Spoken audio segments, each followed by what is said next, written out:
you pull this out a little bit this way? Yeah, that's good.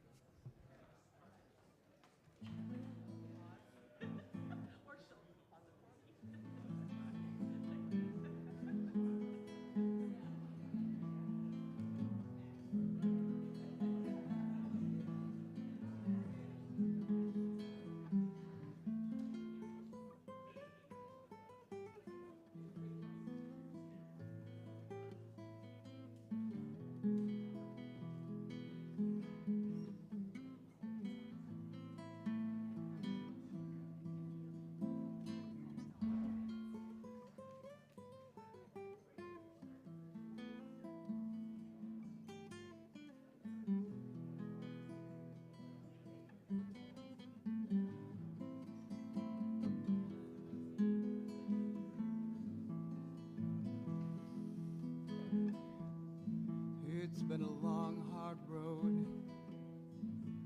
Put down my burden. There's no need to cry. Just spread my wings and fly. I will remember that you were human, and I was human too. Put down the pain I carried inside, so I remember you.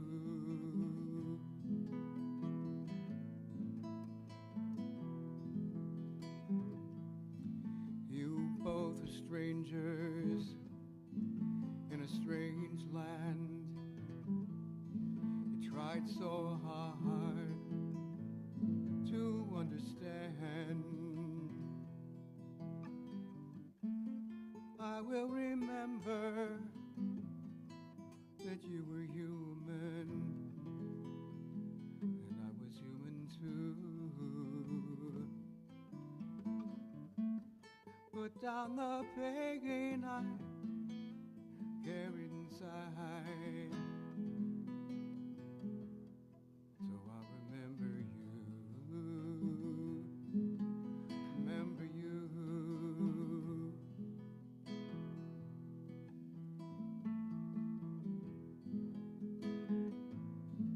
You were so young, you couldn't see.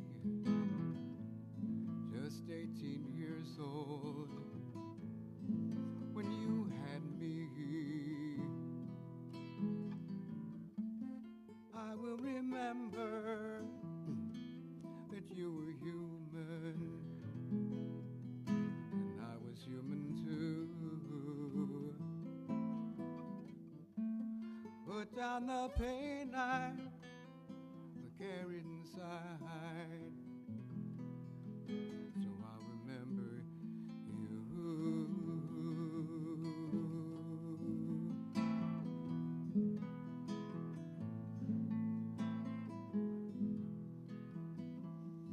I was your confidant, tender age of 10. Gave my advice behind closed doors. Don't want to think about what happened then. I will remember that you were human, and I was human too. Put down the pain I carried inside, so I remember you.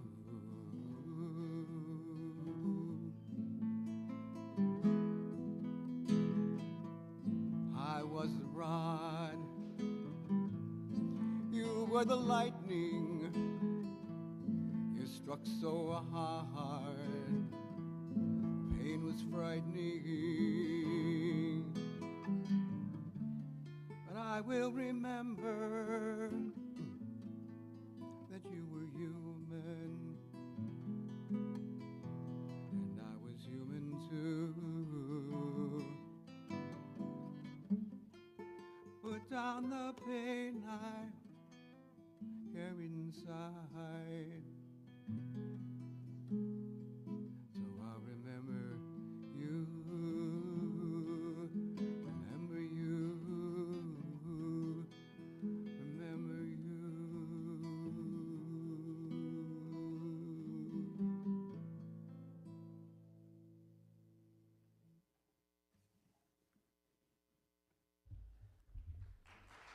Thank you, Eldreth.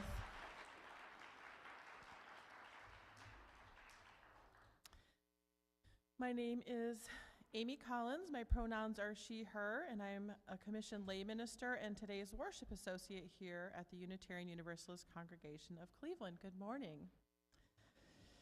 We acknowledge that we're gathering on the original lands of the Erie and of the Haudenosaunee and I can usually say that really well, Anishinaabeg peoples, also known as the Three Fires Council. We recognize the need to learn more about these complex and sometimes painful histories, to care for the land that we inhabit, and to show respect for the diverse peoples and cultures who preceded us, as well as those who gather here now. I bid you welcome, whether you're here with us in person, you're still coming in the doors, appreciate that, or if you're joining us virtually live or at a later date. We are a pluralist and covenantal community. We're humanist, pagan, Buddhist, Jewish, Christian, atheist, agnostic, and some of us resist or reject all of those labels. We're singled, we're partnered and poly. We define family in diverse ways, and many of us claim this community as an extended family of sorts. As such, we squabble, we celebrate, we hug it out. We're straight, queer, binary, and non-binary. We're neurodiverse and neurotypical, and continuously educate one another in the range of human experiences as we navigate our individual and collective realities. We have visible and invisible financial, racial, and cultural differences, health and ability realities, and there's room for all of that here. We're also imperfect in our committed efforts to make room for all of those differences. As a covenantal community, we coexist with this range of beliefs and identities because we agree to respect and care for one another and make room for one another. Our covenant is something we often read aloud as our chalice lighting because it's aspirational and intentional and worthy of reminding ourselves of each week. If you're just discovering us and want to learn more or hear from us, fill out one of the guest cards. I gotta find my little sample here, in the pew rack in front of you, and put it in the offering plate later in the service. If you're with us online, you can visit our website, uucleveland.org, and let us know there that you'd like us to reach out to you. Please take a moment now to silence any of your electronic devices or put them in worship mode. Welcome to our precious, beloved, aspirational, flawed, and magnificent community. And now if you would join me in that chalice lighting I referenced, which is on the yellow card here, our covenant. We cultivate trust with one another by celebrating differences, honoring boundaries, and offering compassion and care. We listen to each other deeply with curiosity and wonder. We speak for ourselves without need to defend ourselves or persuade each other. We create safe and brave space for healthy conflict, creativity, and fun. We reconcile through forgiving and making amends when we hurt one another.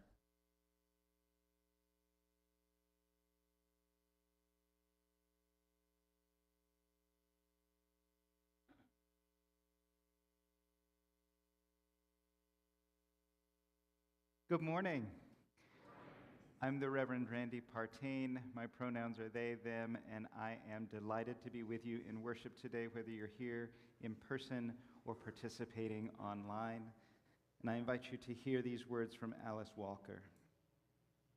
To acknowledge our ancestors means we are aware that we did not make ourselves, that the line stretches all the way back, perhaps to God or to gods. We remember them because it is an easy thing to forget that we are not the first to suffer, rebel, fight, love, and die. The grace with which we embrace life, in spite of the pain, the sorrow, is always a measure of what has gone before. So with that grace, may we enter into worship together today. We are going to sing hymn number 1051 in the teal hymnal, We Are. And before we do that, I invite you to take a moment and greet the people around you, recognizing that we co-create this sacred space together.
During these gray months of winter when we all long for a little more light, we have a tradition of an extended Chalika observance, lighting candles each week in recognition of the light that our spiritual values shed in the world.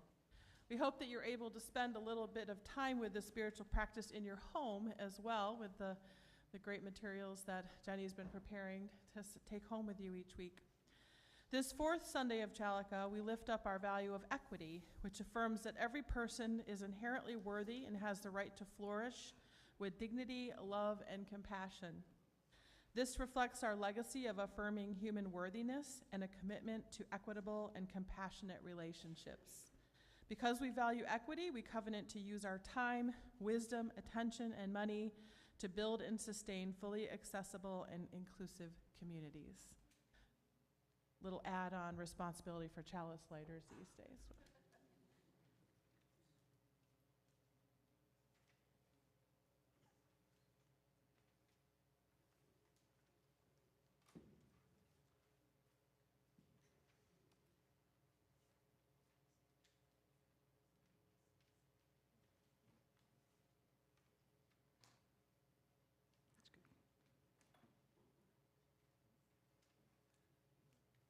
Thanks, Debbie.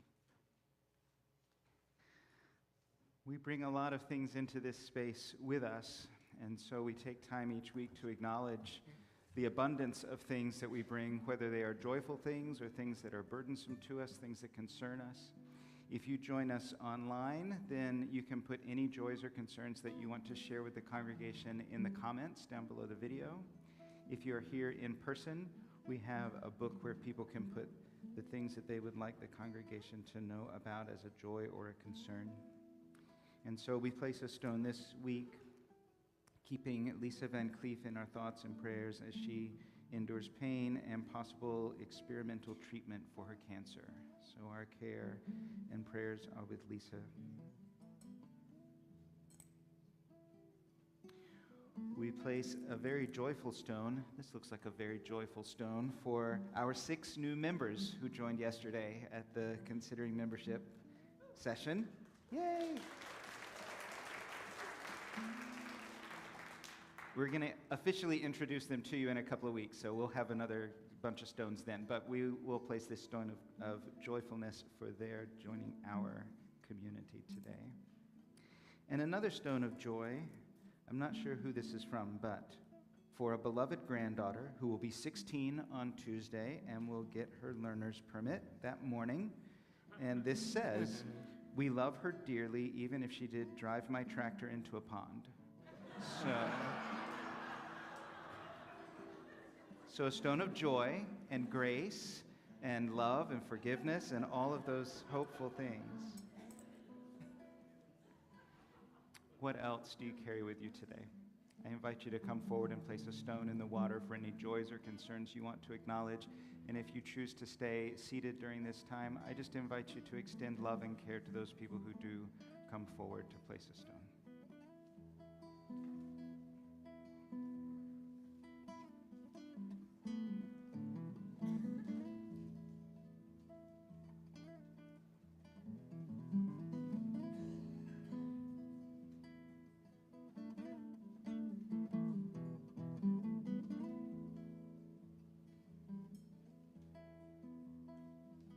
Well, the cold snow is blowing to cover the ground,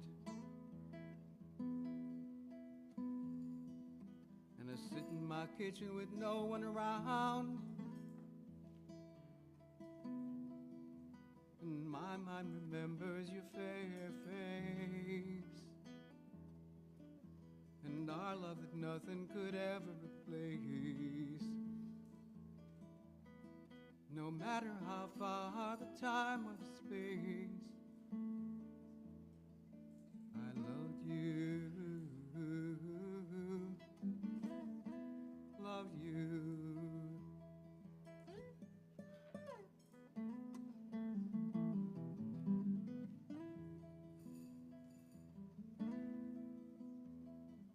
Now the winter is over and now it is spring, without all the joy that I thought it would bring, and the fear that you so long has turned to goodbye. And I can't keep the tears from clouding my eye. And just when I thought we could both learn to fly, I lost you. Lost you.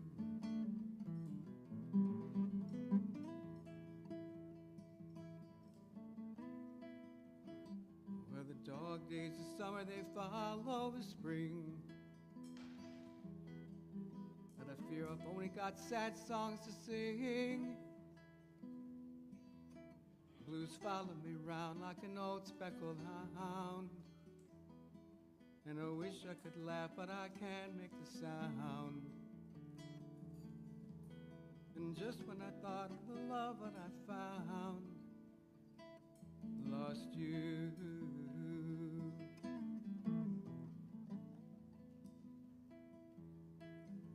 Well, the autumn's the time where we reap what we sow. But my fields are fallow and nothing will grow. But maybe next year I can find a new seed and cast to the winds for the love that I need. And maybe my poor heart will finally be free, free of you. Well, the seasons of sorrow, they come and they go. And when they'll arrive, there's no one can know. So take heed, all my friends, at the end of your road. Don't let yourself slide down that slippery slope. Don't let your despair eat away at your hope. Take heart, take heart.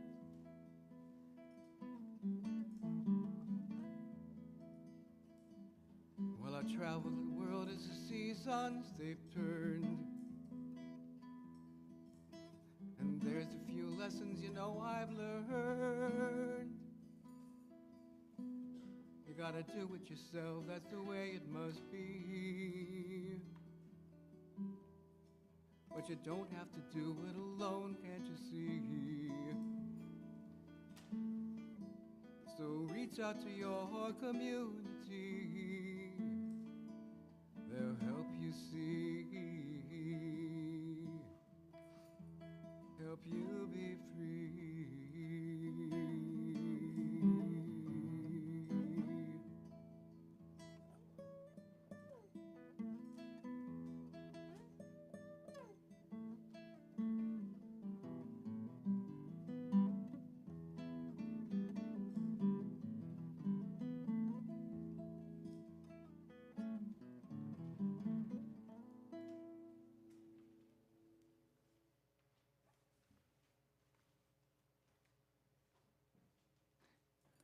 We place a stone to acknowledge all of those joys or concerns shared online today.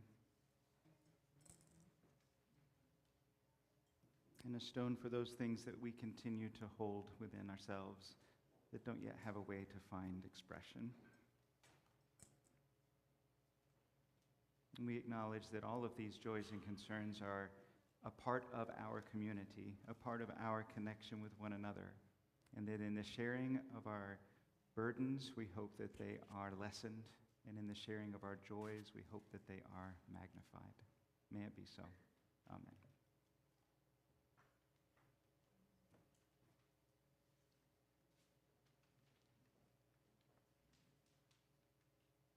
Hello. Morning. My name is Jenny Papp. My pronouns are she and they. I am the director of Lifespan Faith Development for this congregation. I have a story for you today. There might be a little participation. I trust you can take the cues. We'll see. Be safe. In the forest, there was a time when a dark cloud of worry came over the forest. No longer were the hunters satisfied with capturing the birds in their snares. Those are traps, little traps, one at a time. So they started taking pieces of rope and tying them together into a series of knots. Do you know what they might have been making? Anyone? A net. That's sure. This was their newest technology. Instead of capturing a single bird, they could capture a handful or a dozen or hundreds of birds all at once. Every once in a while, when the hunters do this, a few birds can escape. So the ones that had escaped have come back to tell their tale, and they are very frightened. So what could they do? Some of the birds lost all hope. It's pointless. They peeped. There's no way we can escape this horror. We might as well give up right now. Others got busy building their muscles and their eyesight, making sure they were ever vigilant and keeping their beaks sharp. If I get caught, boasted those birds, I will fight my way out. I'll cut it away with my beak, and I am strong, and I will be able to fly away. Not everyone thought that hopeful comment was all that encouraging, but some were encouraged by that. Some of them said, if I escape and others die, I'm not sure how I'm not going to feel like that. My life is going to be filled with some unhappiness if that happens. So a meeting was called, and the birds talked back and forth. There was a caw, caw, and some peeping, beep, beep, beep. Some more birds, chickadee-dee-dee, chickadee-dee-dee. Lots of conversation. At last, the birds had a plan. They invited all of the birds to weigh in on it. They went to the wise, older birds. They invited the younger birds who were up on all the newest technology to see what they had to say about this new thing, right? And to look for their ideas. And they kind of wove all that together. Well, sure enough, it wasn't very long before they had a chance to use their plan, to test it out. All of a sudden, there was this peep, peep. Sounded very weak, very distressed. Peep, peep, peep. So who was it? Birds of all shape and size flew in to see what was happening, and they landed in the branches of this big tree, and they're looking around. Where is the injured bird? And then, there was the net on top of them. They were trapped beneath the net. They had been tricked, and now they could barely move. Some of the birds panicked, and they cried out. And then some of the birds remained calm. We have a plan. We have a plan. Soon, kind of a whisper started to run through the net, very quiet. Take a deep breath. Remember our plan. When the oldest and largest bird sings, let us all flap our wings. Take a deep breath. Remember our plan. When we hear the song, let's all flap our wings. And that repeated all throughout the birds, over and over and over. Then they heard kind of a plaintive whistle coming through. Ooh, ooh, ooh. And the birds began to flap their wings. They were very careful for their neighbors, and they flapped slowly. And then they began to flap a little more strongly. There were more birds. They were all hearing the cry, and they were flapping and flapping. Yeah, and they kept going. It was hard work. Hard work. No stopping. It was hard work. We don't quit when it's hard. The birds could not quit when it was hard. When it began to feel impossible for some of the birds, they whispered words of encouragement to each other. And it got hard. And they continued to flap their wings as they looked around at their neighbors. And suddenly, they lifted right up out of the tree,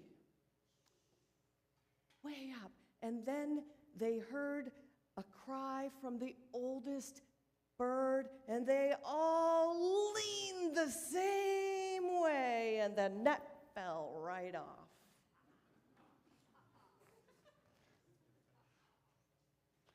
After that, there was a new melody that could be heard throughout the forest. A little song. There is strength in unity. There is strength in unity. We are strong together. And that is how the story of how the birds met their worst fear. Perhaps there is something in it for us as we face some things in our lives that we may fear. I wonder. Thank you for sharing that with me today.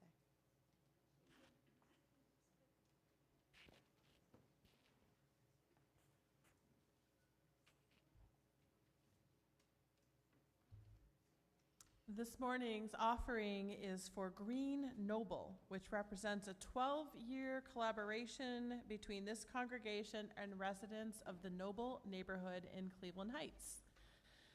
Noble, bordering East Cleveland, this neighborhood represents a vibrant but challenged group of residents that believe greener neighborhoods become healthier neighborhoods. Our collaboration has produced 2 pollinator streetscapes, a pollinator park, a community orchard, renewed cooperation between a community garden and a grade school, and even a grant for a pollinator project from the National Science Foundation. Tom Gibson and Debbie Wright are 2 members of our congregation who are involved in this collaboration and can tell you more about it if you're curious. And I forgot to mention when we were doing the chalice lighting this morning that was why I asked Debbie to come up and light the chalice, so you would have another face to that project. This morning's offering will support community orchard maintenance and expanded collaboration with local schools. So please place your offering, cash or check, made payable to UUCC in the collection plate as it's passed, or you can use our Cash App with the information in your order of service or probably on our website. $UUCC 44122. Please give as generously as you are able.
Our meditation this morning is adapted from words by Elandria Williams. Elandria identified as a Black, Southern Appalachian, disabled, genderqueer, pansexual, Unitarian Universalist, auntie mama to 3 nieces and nephews and 4 godkids.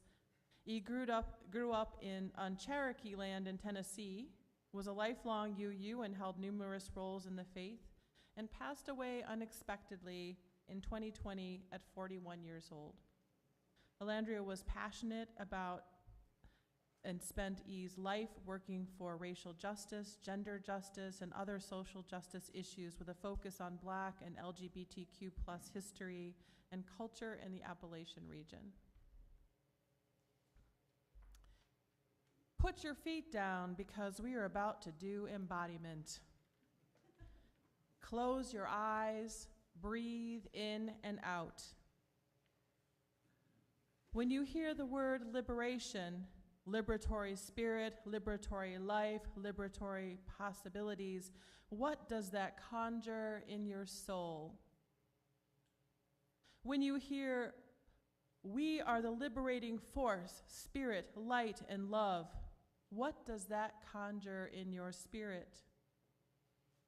When you hear that we have the power to transform the world around us, what does that mean in your bones? When you hear, we are the people that we've been waiting for, we are, what does that feel like in your blood? We are the light, we are the wisdom, we are the ancestors, we are those yet to come. How do we fully hold all of that in ourselves? Open your eyes. Look at the people around you. All of them, all of us, desperately need our faith to be what they have called us to do. Our people of every age, the young and the old and the every age in between, need us to get ready and move so that we can be the faith that holds them in and the people that say, you are worthy now. For me, what it's about to fully embody we is that I was raised up in a church that has loved me the whole time, now, still, love me then and love me now. That's embodiment of we.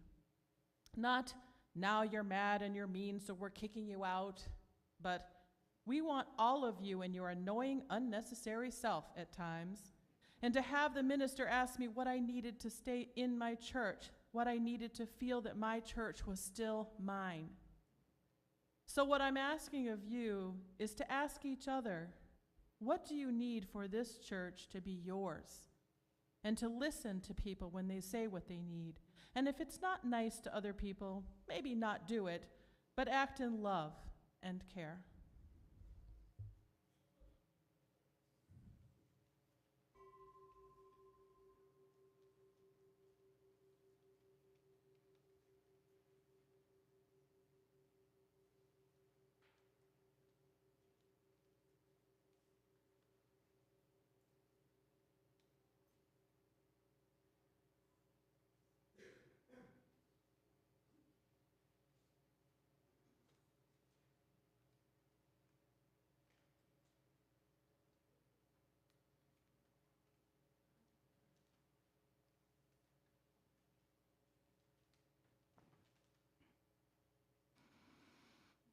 We hold within us the ancestors and those yet to be born.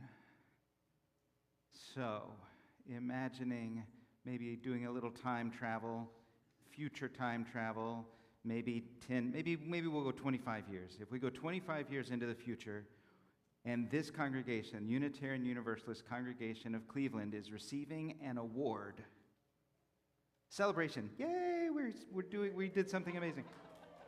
25 years into the future, what are we receiving an award for?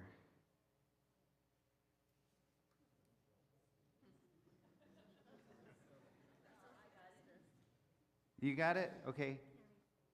Caring for one another? Big award for the longest running and originating pretrial project. Okay, longest running and originating pretrial support project. We could probably receive an award for a lot of things, but I'll go with this one because it's work we're doing right now that we haven't quite seen to the fruition. You know, a lot of times people receive a Nobel Prize for something that they did decades in the past. And it might even be a thing that wasn't a complete, like we eradicated a whatever. It's one piece of a bigger thing, and they get a prize for it decades after they did the work. Nobody knew that it was important at the time, but they committed themselves to it, and a long time later, those seeds germinated into something amazing. And we could do that work for a lot of reasons. Whether it's our pretrial work or anything else that we do around here, we could do that because we have a sense of ego and pride, and we want to be important, and we want some kind of award and acknowledgement, and so we pick a thing and say, okay, well, let's do that. That'll get us some attention. We could do it because we're terrified of what might be happening, and so we need a place for our fear to land, and so we decide to do something. We could do it out of a sense of obligation, like nobody else is doing this, so I guess we have to do it. There's a lot of different places we could come from if we decide to commit ourselves to nurturing certain seeds. And as soon as I start talking about seeds, I am reminded, I don't know how many of you are familiar with the parable of the sower, but in the Christian scriptures, the character of Jesus tells this story about a sower. And Jesus does not call it a farmer, and Jesus does not call this person a gardener, and you'll see why. Because there was a sower who scattered seeds. They walked in a field, just scattering seeds as they went. And some of the seed fell beside a road, and a flock of birds came and ate all the seeds because they needed their energy back after getting out of the net. But some of the seeds fell in shallow soil that was strewn with rocks, and the seeds grew quickly amid the rocks without rooting themselves well. Their roots got tangled up in all the stones, and the sun scorched those seeds, and they died. Some of the seeds fell near thorny vines, and the seeds fared no better there. The thorns choked them, and they died. But some seeds fell in a patch of good earth, and at home in the good earth, the seeds grew, and eventually the seeds bore fruit, and the fruit grew ripe and was harvested, and the harvest was immense, 30, 60, 100 times what was sown. And it occurs to me that there was nothing different about the seeds.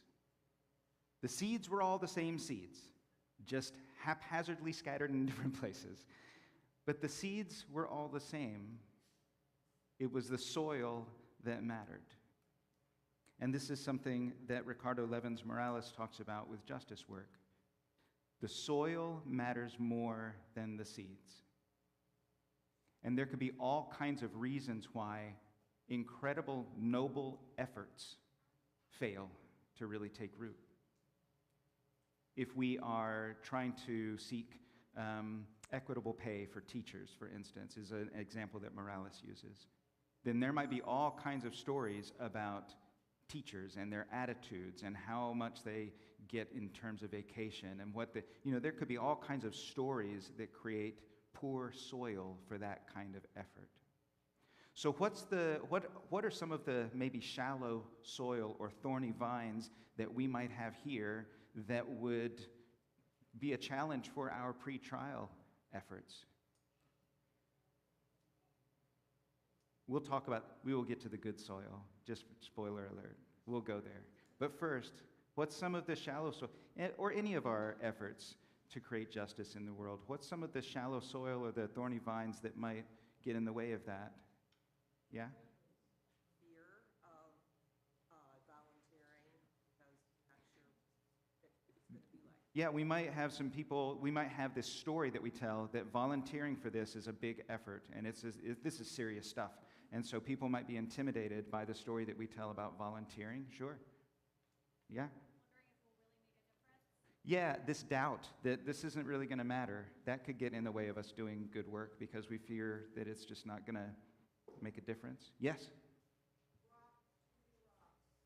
Too many rocks? Say more.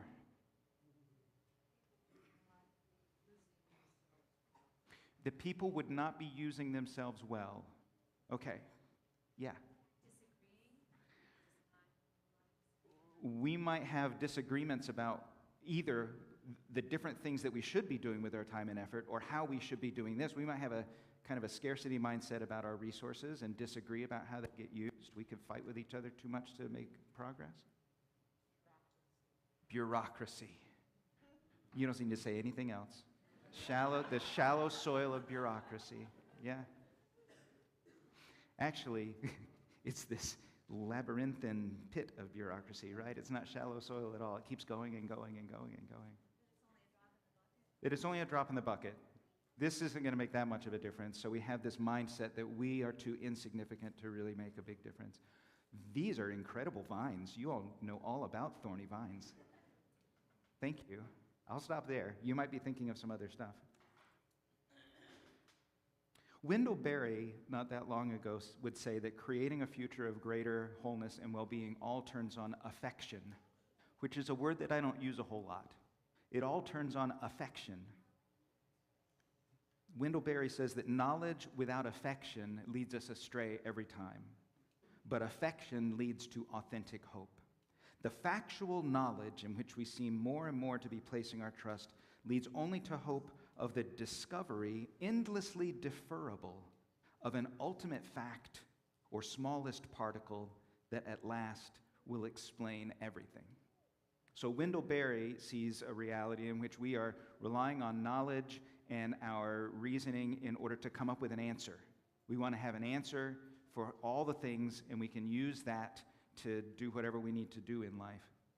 But he says affection is superior to knowledge. Fortunately, Wendell Berry quotes somebody else to let us know what he means by affection. Constance Falk is an agricultural economist. I believe she's still teaching at a university in the Southwest somewhere, last time I checked. But Constance Falk noticed in agriculture there is a new vision emerging, demonstrating how we can solve problems and at the same time create a better world. And it all depends on collaboration, love, respect, beauty, and fairness. And that seems to be how Wendell Berry is describing affection. Collaboration, love, respect, beauty, and fairness.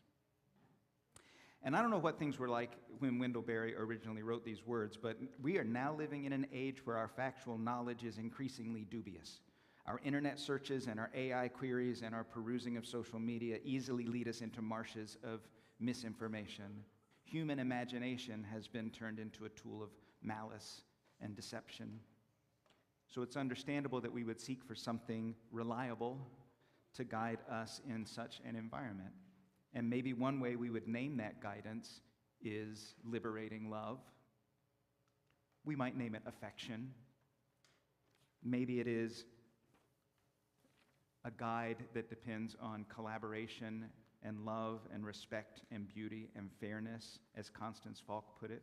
Or maybe we would say that guide relies on our dependence on our values, recognizing our interdependence, our pluralism, our commitment to justice and equity, our commitment to generosity, and our hope for transformation.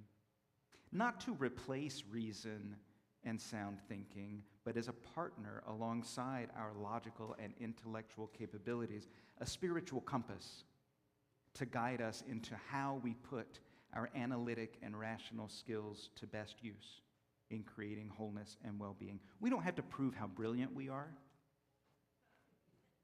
We just need to surround our brilliant ideas in good soil.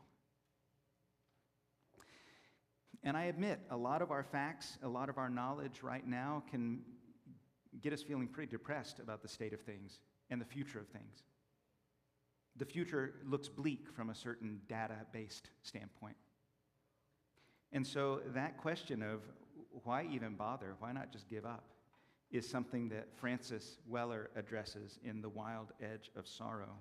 If we know all that we know about the environment, if we know all that we know about the world as it is now, why not just give up? And Francis Weller says, well, it's about having good manners. And I said, what? Good manners? And I reread the chapter, and I reread the chapter again. It's about good manners. Manners like holding the door open for somebody who's coming behind you, cleaning up a table for the next people that will use it, returning the grocery cart after you've used it, at least to the little place in the parking lot where the grocery carts go, if not a few extra steps up to the building so that the next person has it available to them. Good manners. That's why we keep doing things. And I think, okay, preparing the space for the people who are going to come after us, and that sounds a lot like affection if I take Wendell Berry's term for it. It's not so different from the seventh generation principle, which we've maybe heard a little bit about. The seventh generation principle of the Haudenosaunee. It's an ancient philosophy that says the decisions we make today should result in a sustainable world 7 generations into the future.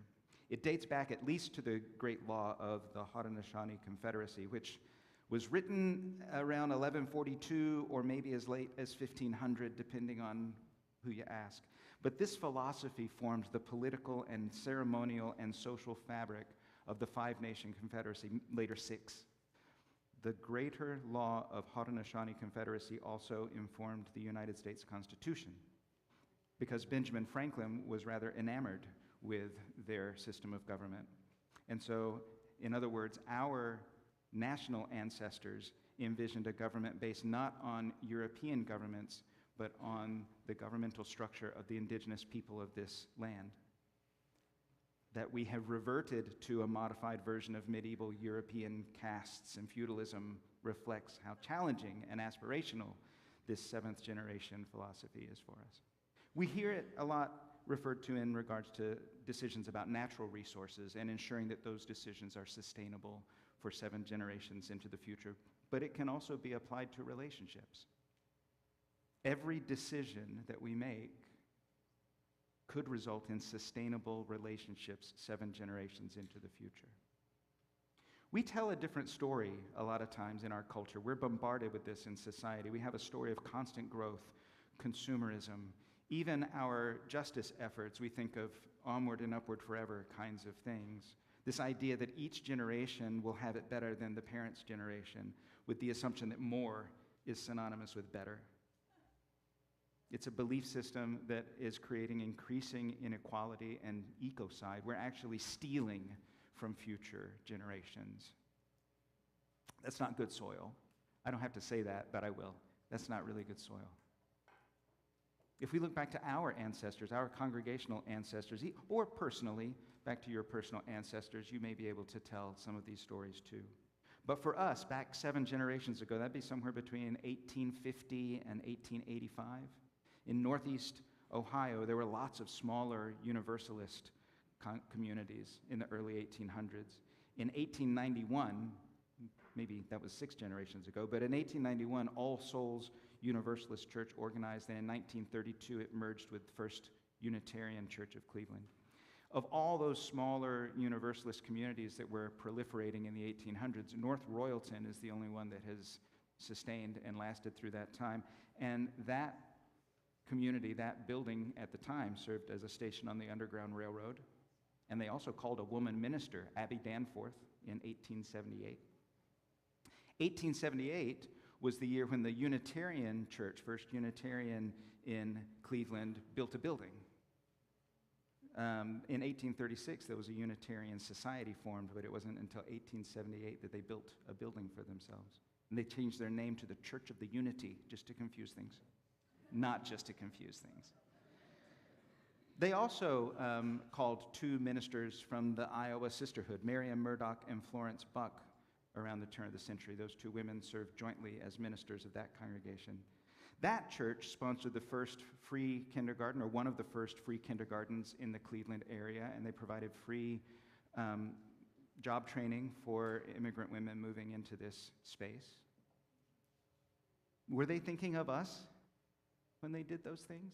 Were they thinking 7 generations ahead? Maybe when you build a building, you think generations from now, people will be assembling in this space. Maybe. Did they provide what we needed to thrive as a community? I don't know.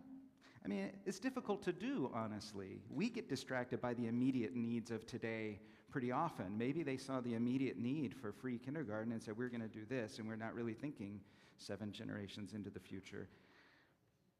It's not as malicious as pulling up a gangplank, which we hear about people who achieve something and then try to make it more difficult for the people coming behind them to have that same advantage or that same degree of success. But it's understandable if we were to question our Unitarian and Universalist ancestors and they said, we weren't really thinking about you, we were just thinking about the needs right in front of us. And we can probably still be grateful for a lot of the ways that their decisions affect us. Everything we have is due in some part to the work of people who came before us, even if there are some things that we're not particularly proud of regarding the people who came before us. Everything that we do is based on some kind of ancestor preparing something for us. So we could invite the stories we tell about them to connect meaningfully with our own, and also realize that we are ancestors in training. There are people who will follow us. There are people who will look back and ask us 7 generations from now, were you really thinking about us when you made that decision? People that we can choose to set the table for. People we can care about, even though we'll never know them. The people at the turning of the century at 2200. That's where 7 generations gets us, the year 2200.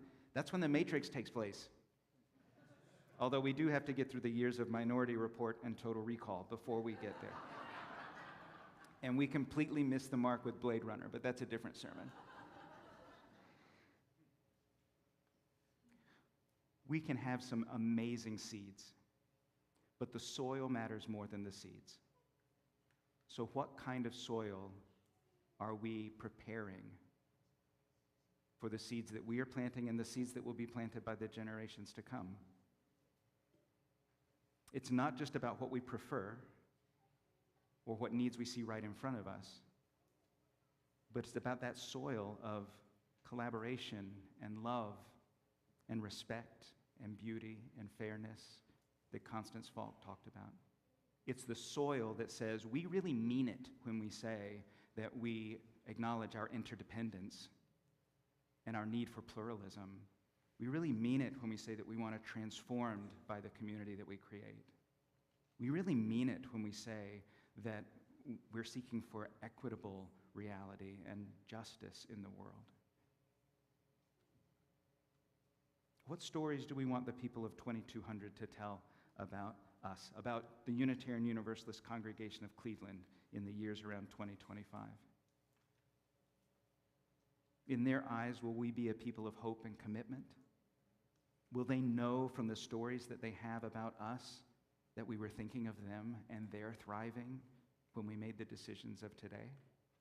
In short, will they know 7 generations from now that we loved them, even though we'll never meet them? It's possible. We can give them those stories. We can create that soil. May we be so bold. Amen, and blessed be. We're going to sing together hymn number 121, We'll Build a Land. I invite you to rise in body or spirit as we sing together.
Thank you, choir.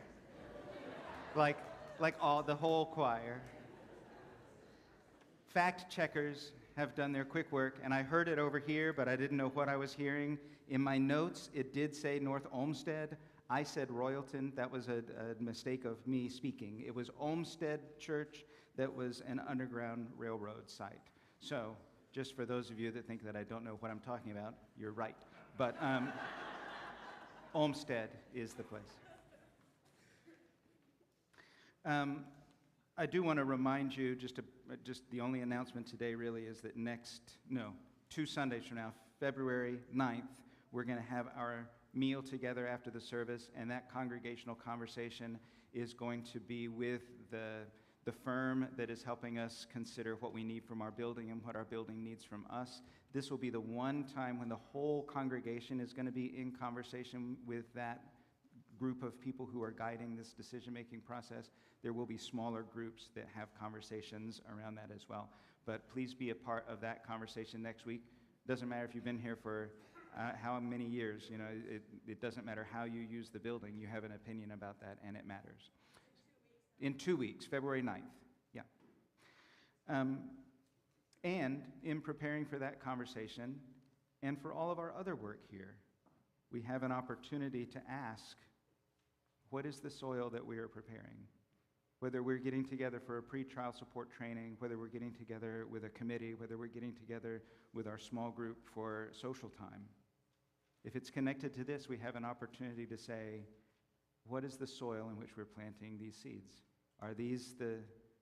Is this the soil that is going to be meaningful and help these seeds to grow the way that we want them to? And you can help one another. Call one another back into that. You know how to do that. So may we go forth from this place with those people in mind 7 generations from now who will inherit the things that we create today. And may we be co-creators with them of a world of greater wholeness and well-being. Go with peace and courage. Please join me with our chalice extinguishing words followed on the yellow card as we extinguish the chalice. We extinguish this flame, but not the light of truth, the warmth of community, or the fire of commitment. These we carry in our hearts until we are together again.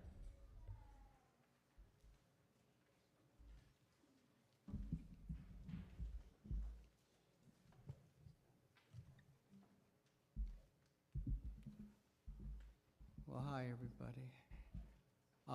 Coincidence that Randy mentioned The Matrix, because the title of this song comes from The Matrix. The red pill is the one that Morpheus suggests that Neo takes, rather than the blue pill of comfort and satisfaction. So.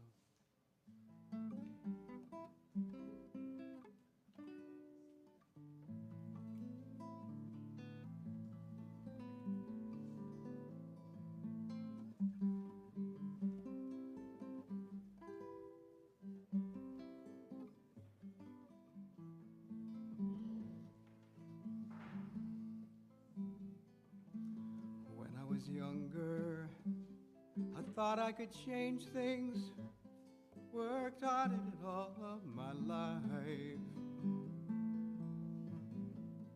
60 years later, the world around me still filled with sorrow and strife.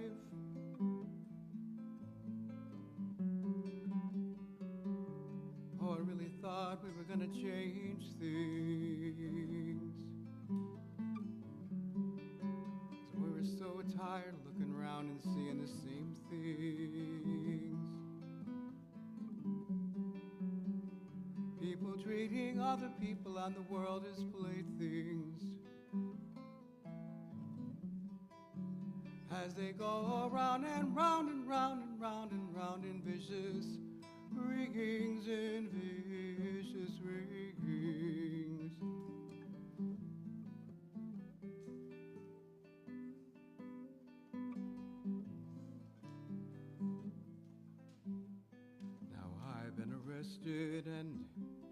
I've been shot at Dick Aston Billy Club too. I always thought putting my life on the line is just what I had to do. If I really wanted to change things, so I wouldn't have to look around and see the same things. And people stop treating other people and the world as playthings. And we could all stop going round and round and round and round and round in rings and rings.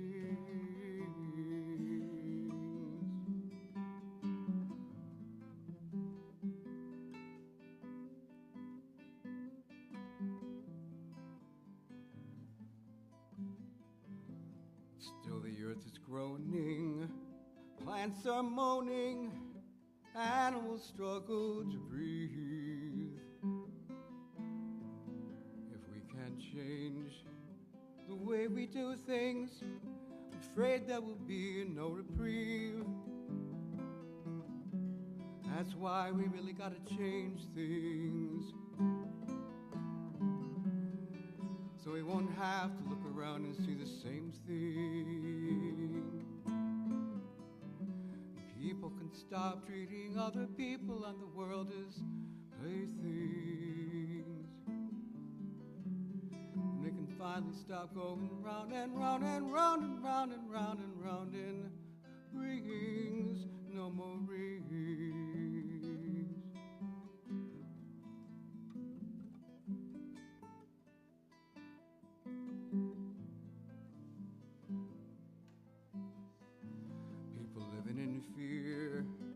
Won't let the other near, and fear leads to anger and hate.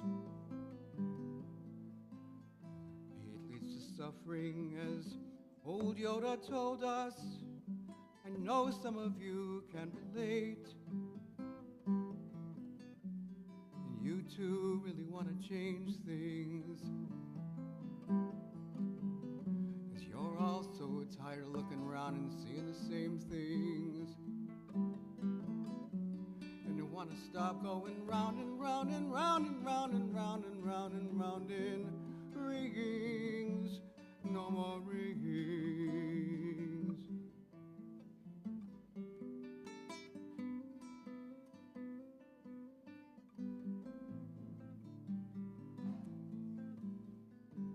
Well, I've never been one for faith or believing. Love, reason, and hope are the best I can do. We have the courage to practice these things. There's no telling what we could do. And maybe we could really change things, so we wouldn't have to look around and see the same things. People stop treating other people and the world as playthings. And we can all stop going round and round and round and round and round in vicious rings and the rings.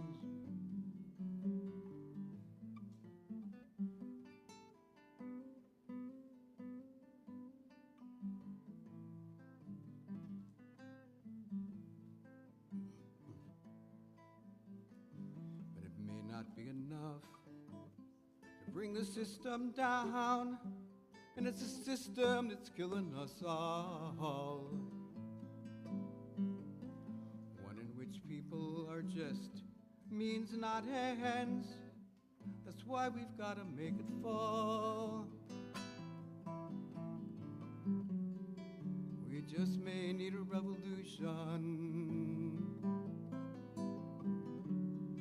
'cause reform and voting never seem to fill the bill. It's always one step forwards, 3 steps backwards. And as long as corporate fascists rule the world, I know it always will, it always will. Better take the red pill.